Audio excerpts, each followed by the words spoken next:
இந்த ரம்யா, சரவணன் போட்ட பிளான்னால இப்ப சண்முகத்துக்கு உயிருக்கு ஆபத்து வரும் அப்படின்னு சொல்லிட்டு கொஞ்சம் கூட யாருமே எதிர்பார்க்கவே இல்ல. அப்படி என்ன நடந்தது அப்படின்னு சொல்லிட்டு தாங்க பார்க்க போறோம். இப்ப வந்து சண்முகம் ரொம்பவே வந்துட்டு மரியாதையா, கௌரவமா வாழ்ந்த மனுஷன். அந்த மனுஷன ஊர் முன்னாடி எல்லார் முன்னாடியுமே அவமானப்படுத்தினதுனால அவரால அத கொஞ்சம் கூட வந்து ஏத்துக்கவே முடியல. என்ன பண்றதுன்னே தெரியாம ரொம்ப சின்ன பிள்ளை மாரி அழுக ஆரம்பிக்கிறாரு. நம்ம அண்ணத்துக்கு என்ன பண்றதுன்னே தெரியல. ஏன்னா, தன் மாமாவ இப்படி ஒரு சூழ்நிலையில பார்க்கவே கூடாதுன்னு தான் நம்ம அண்ணன் வந்து நெனச்சிட்டு இருந்தாங்க. ஆனா, அந்த சூழ்நிலைய இந்த ரம்யாவும், சரவணனும் சேர்ந்து வந்து உருவாக்கி வச்சுட்டாங்களே அப்படின்னு சொல்லிட்டு, நம்ம அண்ணமும் வந்து எப்படி ஆறுதல் சொல்றதுன்னே தெரியல. ஏன்னா, இதுக்கு ஒரு ஆறுதலே சொல்ல முடியாது. நம்ம அப்பாங்க எல்லாருக்களுக்குமே வந்துட்டு மரியாதை, கௌரவம் அதுதான் வந்து ஃபர்ஸ்ட்டு ப்ரியாரிட்டியா இருக்கும். அப்படி இருக்கும்போது தான், இப்ப வந்து இப்படி நெலகுலஞ்சு போய் நின்ன அவருக்கு என்ன பண்றதுன்னே தெரியாம எல்லாருமே வந்து முழிச்சிட்டு இருக்காங்க. அப்பதான் என்ன நடக்குது அப்படின்னு பார்த்தீங்கன்னா, இவரு ஏற்கனவே வந்து ரொம்பவே வந்து நெலகுலஞ்சு போய் தான் நின்னுட்டு இருக்காரு. அப்பதான் வந்து இந்த ரம்யா வந்து, "இங்க பாருங்க, நீங்க கண்டிப்பா வந்து ஒத்துக்கிட்டு தான் ஆகணும். ஒத்துக்கிட்டு ஆகலன்னா, நான் ஒத்துக்க வப்பேன்." அப்படின்ற மாரி ரொம்பவே வந்து ஸ்ட்ராங்கா சொல்லவுமே, என்ன பண்றதுன்னே தெரியல. "நீங்க தாலி எடுத்து குடுத்து தான் என் கல்யாணம் நடக்கும்." அப்படின்ற மாரி சேலஞ்ச் விட்டுட்டு போறாங்க. இத கேட்டதுமே, சண்முகம் ஒரு மாரியாவே இருந்துகிட்டே இருக்காரு. என்ன பண்றதுன்னே அவருக்கு சுத்தமா புரியல. என்னடா இது! நம்மளால தான் எல்லாமே போயிடுச்சு. பிள்ளைங்க அப்பவே சொன்னாங்க. அதுவும் கார்த்திக் சும்மாவே சொன்னான். "அப்பா அவன நம்பாத, நம்பாதன்னு." நான் தான் கேட்காம வந்து அவன முட்டாள்தனமா நம்பி கடைசியில பாலுங்கலத்துல நானே போய் விழுந்துட்டனே! அப்படின்னு சொல்லிட்டு பயங்கரமா அழுதுட்டு இருக்காரு. அவருக்கும் எப்படி ஆறுதல் சொல்றதுன்னே தெரியல. கார்த்திக்கும் வந்து சொல்றான். "நான் அப்பவே சொன்னனே, அவன நம்பாதீங்க நான் அப்பவே சொன்னனே. யாராவது ஒருத்தர் கேட்டிருந்தா கூட இந்த பிரச்சனையெல்லாம் இல்லையே!" அப்படின்ற மாரி சொல்லவுமே, சுத்தமா வந்து புரியல அவங்களுக்கெல்லாம் என்ன நடக்குது? எதனால இந்த மாரிலாம் ஆகுது? அப்படின்னு சொல்லிட்டு சுத்தமா புரியாம தான் வந்து தவிச்சிட்டு இருக்காங்க. அப்பதான் நம்ம அண்ணன் வந்து மாமா கவலைப்படாதீங்க மாமா, பார்த்துக்கலாம் மாமா அப்படின்ற மாரி சொல்ல, "இல்ல கண்ணு எல்லாத்துக்கும் காரணம் நான் தான்." அப்படின்ற மாரி சொல்லிக்கிட்டே இருக்கும்போது என்ன ஆயிடுது அப்படின்னு பார்த்தீங்கன்னா, மாரடைப்பு வந்துருதுங்க. மாரடைப்பு வந்து திடீர்னு வந்து மயக்கம் போட்டு நெஞ்ச பிடிச்சுட்டே உழுவவுமே, மூச்சு பேச்சு இல்லாம கிடக்குறாரு. அப்ப கூட இந்த சரவணன், சரவணோட அம்மா, ரம்யா யாருமே திரும்பி பார்க்கலங்க. அவங்க 3 பேரும் போறாங்க. பார்த்துக்கிட்டு நிக்கிறாங்க. அண்ணன் வந்து, "மாமா என்னாச்சு மாமா? மாமா என்னாச்சு மாமா? எழுந்துங்க மாமா, எழுந்துங்க மாமான்னு" சொல்றாங்க. மூச்சு பேச்சே இல்ல. கார்த்திக் வந்து, "அப்பா எழுந்துங்கப்பா, என்னப்பா இப்படி ஆயிட்டீங்க? எழுந்துங்கப்பான்னு" சொல்லிட்டு கார்த்திக்கும் சொல்றாரு. அப்பவும் வந்து எந்த ஒரு ரியாக்ஷனுமே இல்ல. இது எல்லாத்தையும் பார்த்து ரொம்பவே வந்து பயந்து போயிடுறாங்க நம்ப அண்ணன். "ஐயோ! மாமாவுக்கு ஏதோ ஆயிடுச்சு" அப்படின்னு சொல்லிட்டு ஏன்னா மூச்சு பேச்சு இல்லன்றவும் ரொம்பவே வந்து பயம் வரும்லங்க நார்மலா. அந்த பயம்லாம் வரவுமே உடனே வந்து ஹாஸ்பிட்டல்ல சேர்த்தாகணும்னு சொல்லிட்டு இப்ப ஹாஸ்பிட்டலுக்கு எடுத்துட்டு போறாங்க.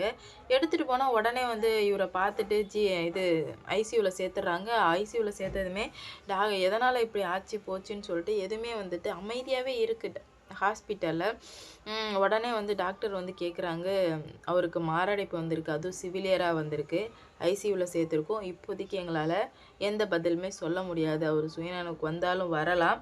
வராமையும் போகலாம்." அப்படின்ற மாரி சொல்லவுமே அண்ணத்துக்கு பெட்ட பெட்ட பெட்டன்னு ஒரு மாதிரி ஆயிடுதுங்க. ஐயோ! மாமா, மாமாவுக்கு எதுவும் ஆயிடக்கூடாது ஏன்னா அப்படின்னு சொல்லிட்டு. ஏன்னா அண்ணத்துக்கு மா மாமா தான் வந்துட்டு அப்பா, அம்மா எல்லாமே வந்து அவங்க மாமா தான். அப்படி இருக்கும்போது, இப்படி ஆனா கண்டிப்பா வந்து தாங்க முடியாதுல்லங்க. பயங்கரமா வந்து அழுதுகிட்டு இருக்காங்க. அப்பதான் டாக்டர் கேட்காங்க, "எதனால இந்த மாரி நடந்துச்சு?" அப்படின்னு கேட்கும்போது, எல்லாருமே வந்து அமைதியாவே இருக்காங்க. ஏன் வந்து அவர ரொம்ப நீங்க எல்லாருமே சேர்ந்து ஏதோ பெரிய சம்பவம் பண்ணியிருக்கீங்க. அவர் ரொம்பவே அதிர்ச்சியாகி தான் இந்த மாரி விழுந்திருக்காரு. மன கஷ்டத்தினால தான் விழுந்திருக்காரு.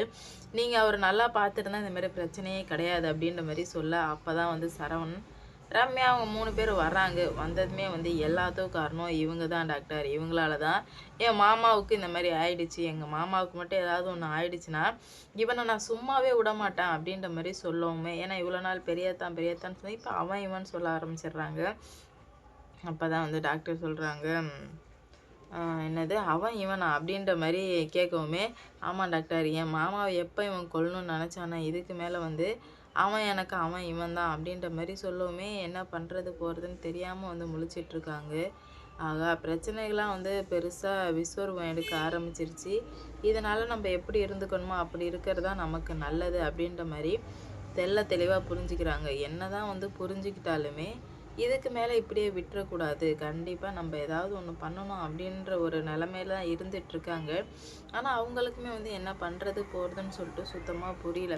பல பிரச்சனைகளை பார்த்த சண்முகம் இப்போ வந்து தான் புள்ள வந்து ஊர் ஊர் முன்னாடி ஏங்க கல்யாணம் நின்று ஒன்னப்போ கூட சண்முகம் வந்து நல்லா தான் இருந்தார்.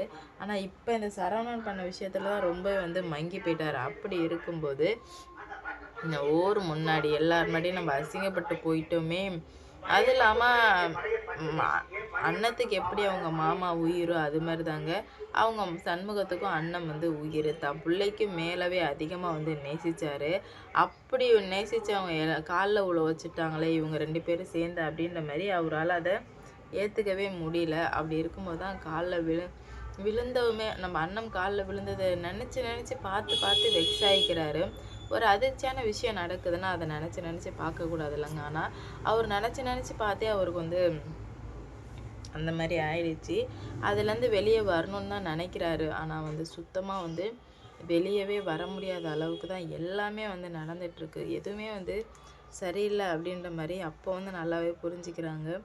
இப்படியே விட்டு வச்சுட்டே இருந்தால் சரி வராது, நான் தான் வந்து ஏதாவது ஒன்று பண்ணியே ஆகணும் அப்படின்ற மாதிரி ஸ்ட்ராங்காக முடிவுக்கு வர்றாங்க. இதனால் என்ன நடக்க போகுது, எப்படிப்பட்ட பிரச்சனைகள்லாம் உருவெடுக்க போகுது அப்படின்னு சொல்லிட்டு வெயிட் பண்ணி பார்க்கலாம்.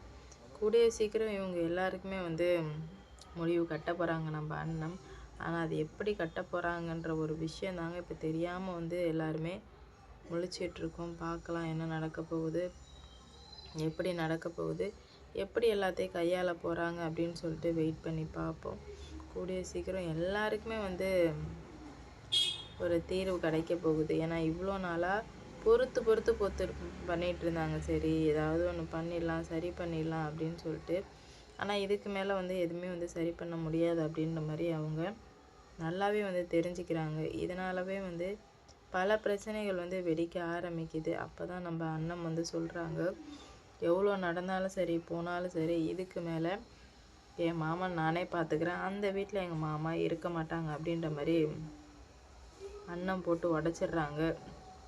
உடைக்கவுமே வந்துட்டு இவ என்னடா இப்படி பண்ணிகிட்ருக்காளே அப்படின்னு சொல்லிட்டு ரொம்பவே செம கடுப்பில் தான் வந்துட்டு இப்போ அண்ணத்து மேலே இவ்வளோ பெரிய பழி சுமத்தப்பட்டிருக்கு. உன்னால தான் உங்கள் மாமா சாவப்போறான்னு சொன்னோமே, யாரால தான் அதை கேட்க முடியும். ரொம்ப வந்து மனசு உடைஞ்சு போயிடுறாங்க நம்ம அண்ணன். அடுத்தடுத்து என்ன நடக்க போகுது அப்படின்னு சொல்லிட்டு வெயிட் பண்ணி பார்க்கலாம். இந்த வீடியோ பிடிச்சிருந்தா மறக்காமல் சப்ஸ்கிரைப் பண்ணிக்கோங்க. அடுத்தடுத்து என்ன நடக்க போகுது, இன்னும் பல பிரச்சனைகள் எல்லாம் எப்படி உருவெடுக்க போகுதுன்ற மாதிரி பார்ப்போம். கூடிய சீக்கிரம் எல்லாருக்குமே ஆப் இருக்குன்னு நான் நினைக்கிறேன். நீங்கள் என்ன நினைக்கிறீங்கன்னு சொல்லிட்டு மறக்காமல் சப்ஸ்கிரைப் பண்ணிவிட்டு சொல்லிட்டு போங்க. நம்ம சண்முகத்துக்கு ஏதாவது ஆகுமா, இல்லை எப்படி அவர் மீண்டு வரப்போகிறார் அப்படின்னு சொல்லிட்டு வெயிட் பண்ணி பார்க்கலாம்.